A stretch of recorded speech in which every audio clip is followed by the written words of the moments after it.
Good morning, this is Brent with Lykins Motorsports. This is yet another World Products man of war block, except it's a taller deck height. You can tell by how tall the China wall is above the distributor hole here. This is a 9/500 deck. This is the foundation that I've shown a couple of other times in past videos. This has just been a slow build. For a couple of reasons. One reason is just because parts have been so hard to get a hold of. We're using CHI heads on these, and they took forever to get in, and then I had them ported, and I'm having a little bit more work done to them, so we're kind of just slowly chipping away, and sometimes life gets in the way of builds, and we had to put this one on hold for a little while, but we are doing some work on it today, and since you've seen it last, it is now fully machined, bored, honed, align honed, decked. It's got the full treatment to it, and we're going to go through a lot of mock-up this morning. With these one-off high horsepower builds, you just have to do a lot of part fitment and checking before actual assembly happens. And we're going to knock some cam bearings in. We're going to check some main bearing clearances, and ultimately we're going to end up with a crank in the block, along with a rod and piston assembly, so we can check clearance between the rod and the cylinders, and also the rods and the camshaft. So in order to do that accurately, first just let me say I've never had any issues with the rods touching the cam in a small block Ford, but I try to treat every build as though I've never done it before, so I don't take anything for granted, and we're just going to check it just to make sure. But we're going to end up with a block that everything has been checked, and we can do a final wash and get it ready for assembly later. So first thing we're going to do is we're going to talk about some cam bearings. Okay, so on small block Ford stuff, you can get the cores made several different ways. The first way is the normal small block Ford core, where the journals are a different size as they go from front to back. And here is a set of Durabond F18, which is it's like herding cats, which is the number for a small block Ford, a typical small block Ford build. You can see the difference. I hope you guys are having as much fun as I am right now. Look at the difference between the size. So that's a front bearing on the left and a rear bearing on the right. And that's how typical small block Ford cams are made. When you get to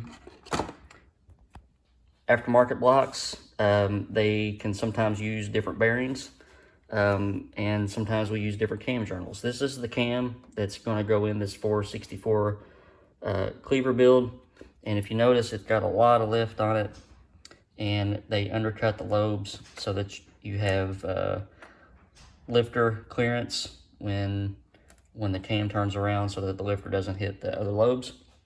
This is a 440 lobe lift, so with a 1/8 rocker ratio, we're sitting at around 800 lift. And I've used so if you look at that notation, number 1, 2081, 1 through 5, that means all of the cam journals are the same size, so that you use this cam bearing set, and this is the front bearing on the left and the rear bearing on the right, and they are exactly the same size. So you just have to watch which cam core you get and which bearings you use, depending on which block that you have. And if you notice, the end of the part number on this cam is a -13, so that if you see a -9 or -11, that's typically what we would call a typical small block Ford cam. Dash 13 is a little bit different.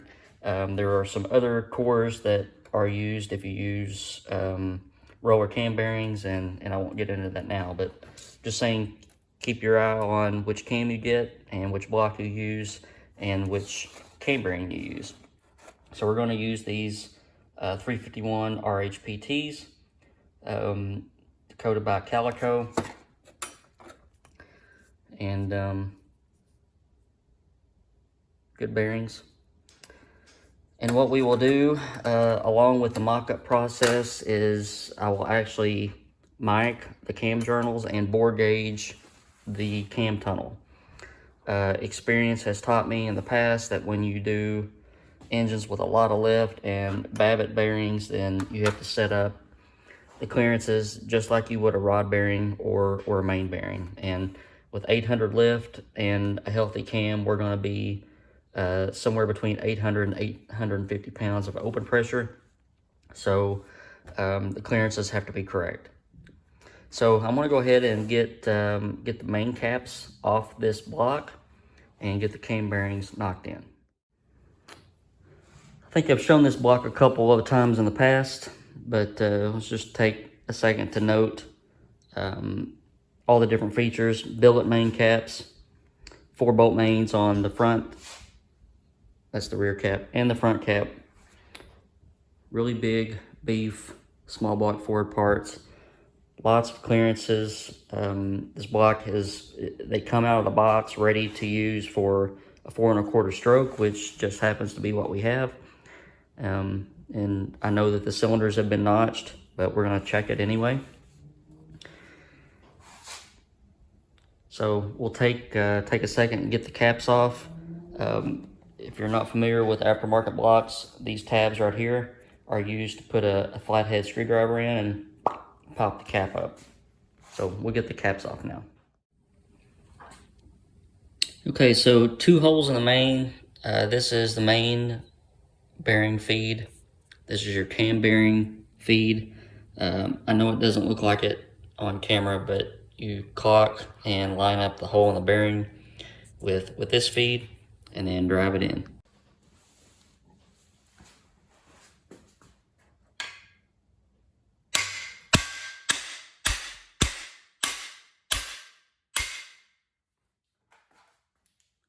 I'm going to check the groove and the bearing alignment. I got another peck.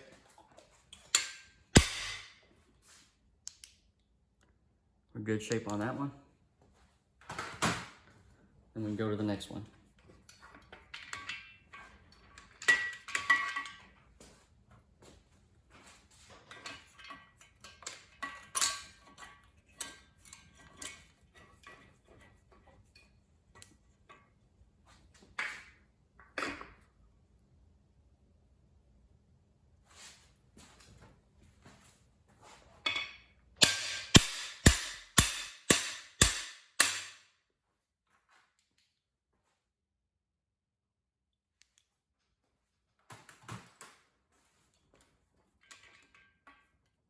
Fourth one's in. We're going to do the third one.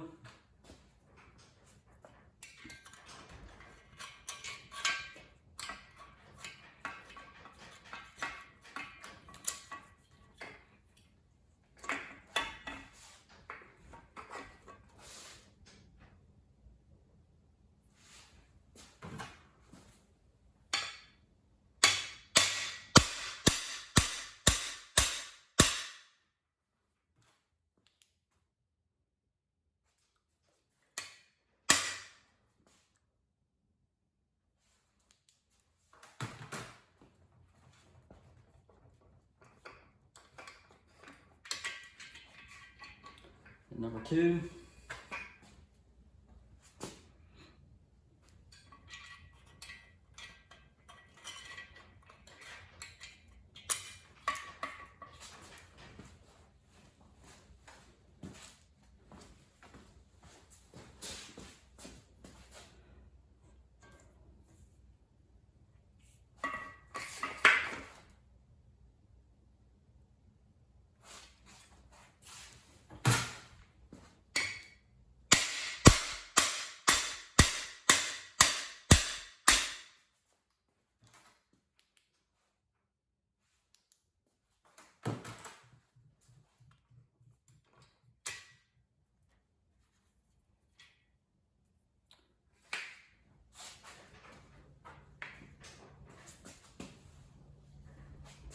Then lastly, number one, all the bearings are the same with this set, but you will notice that it has 2 holes in it.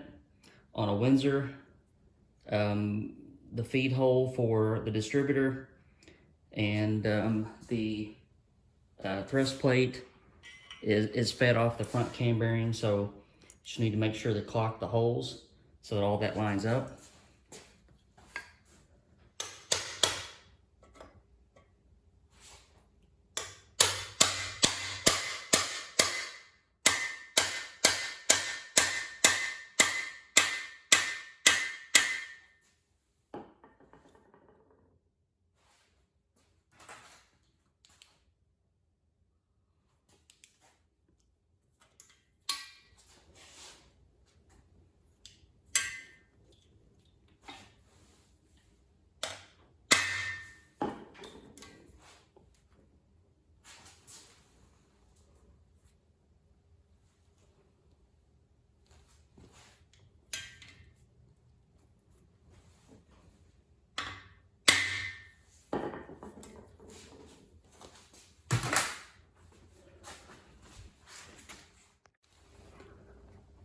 Okay, so on the front bearing, you want to make sure that you drive it in under the surface of the thrust plate.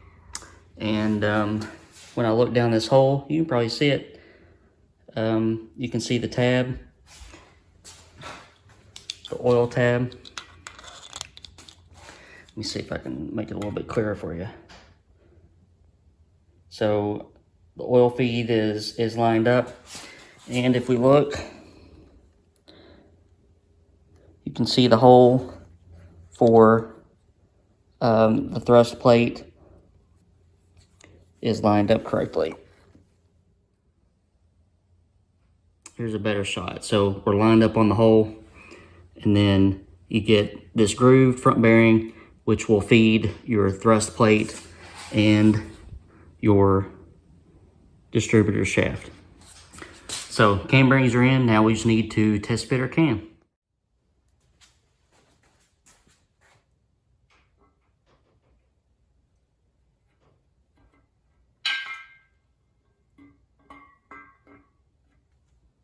I caught some grief from a YouTuber the other day because I didn't have the block upside down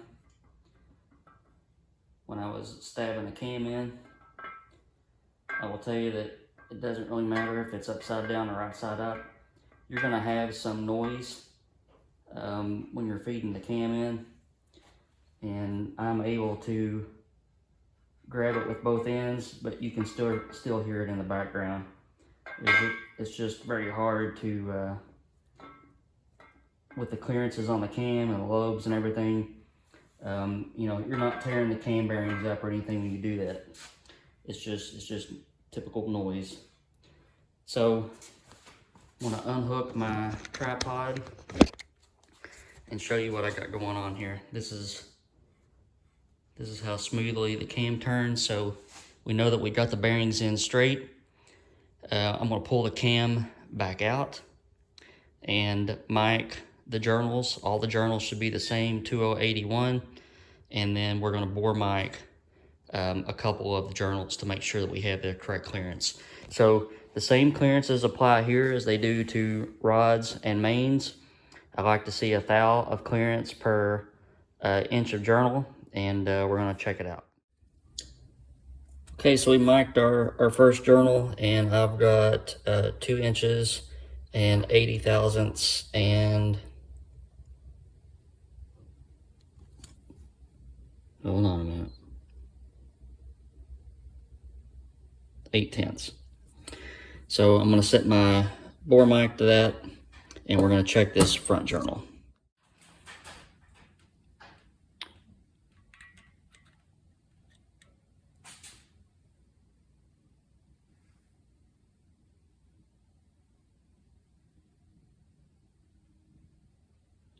Two thou and about 7/10 on that one.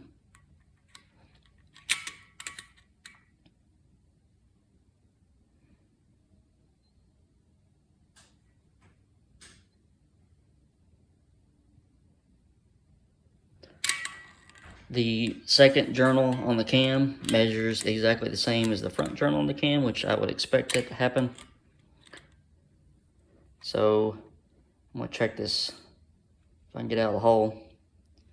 Here is number 2.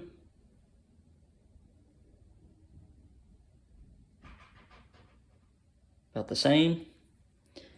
And I may have to switch to another gauge to get this third one. So I will check them all eventually. Won't do it right here on camera. But so we're at between 2.5 thousandths and 2 thousandths and 7 tenths on a journal that's about almost 2/100 essentially. So we have just a little bit extra clearance, which is good. And with the coated bearing, that'll give us a little bit extra protection. So I am happy with how the cam bearings are in and the clearances are, and that will give us a lot of oil clearance for that extra spring pressure that we're going to have. By the way, as an aside, I really wouldn't be disheartened with a lot of extra clearance. Babbitt bearings, cam bearings are a little bit different than mains and rods. You just need to make sure that you have enough clearance. And so if you're wondering, well, how do I get extra clearance if I need it, then the way to do that would be to take the cam to somebody that has a crank polisher. If you just need a little bit taken off, and if you need a lot taken off, you can take it to somebody who has a crank grinder, and they can grind that cam down just like they would a main or rod journal on a crank. Okay, cam is back in. Here's another thing that you just need to bird dog. Look at that lobe and how closely it gets to the cylinder. You just never take anything for granted. I have clearance there, but on another cam, I may not. So you just gotta roll through and check everything.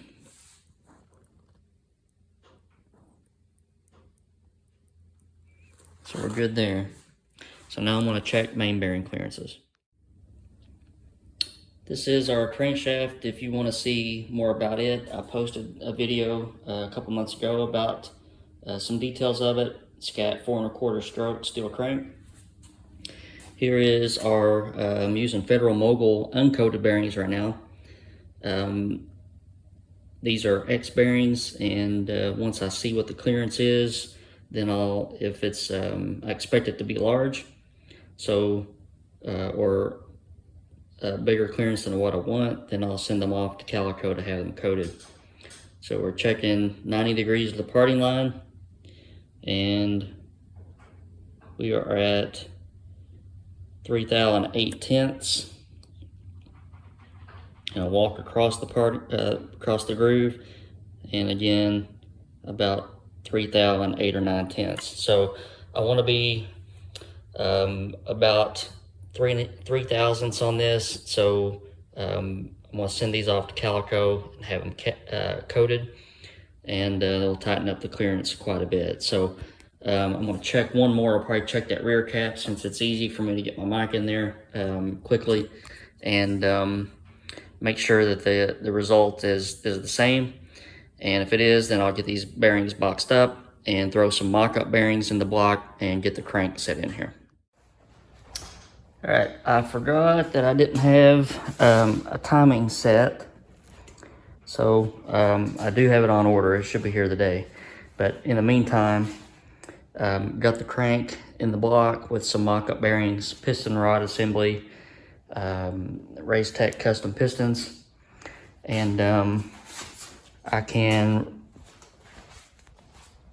roll the block over on the stand and show you what the rod bolt to cylinder clearance looks like. So here's why we do mock-up.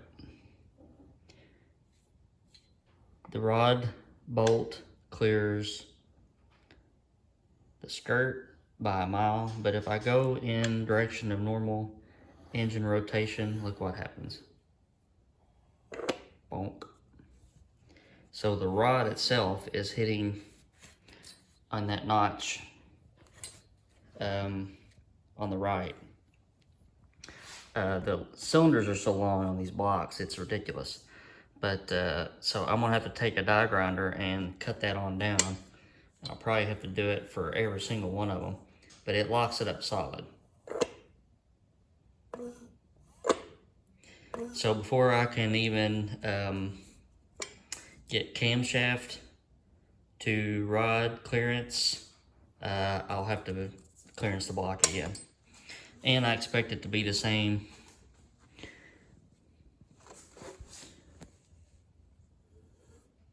You can see what we're looking at. I mean, that side is good, but this side right here stinks. So, more work to be done. Alright, so for the past couple hours I've been clearancing this block, which basically boils down to grinding and then cleaning the saddles out so I can put the bearings back in, put the crank in, and going through each cylinder with a rod and a piston just to make sure everything clears. In other words, it's a game called see if you can find the sharp edge on the block. I'm cut all over the place. But I think I finally got it done, and then I took a sand roll and smoothed out all the sharp edges. But I think at this point, since all that is done, I'm done with the block, and I think instead of going ahead with further mock-up, what I can do is measure all the pistons and get the rings filed, and then I'm going to give the block just a really good cleaning and get it nice and spotless. And then, because everything else from here on out doesn't really involve the block, if there's any grinding that has to be done, if there's a cam to rod issue, clearance issue, then that'll be on the rod, it won't be on the block. So I can get the block prettied up and move on from there. So this is going to be my stopping point. I'm going to call it a day. And I got a new, Santa brought me a Springfield 1911 for Christmas.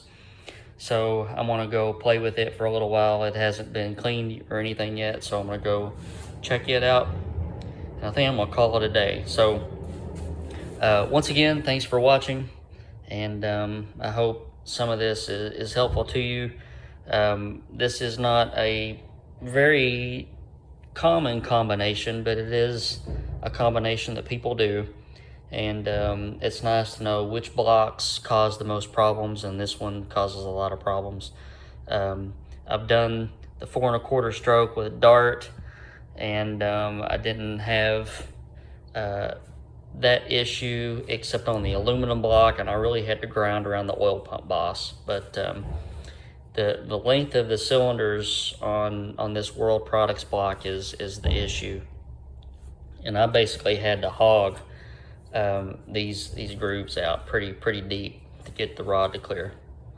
But that's part of engine building, and if it was easy, everybody would do it.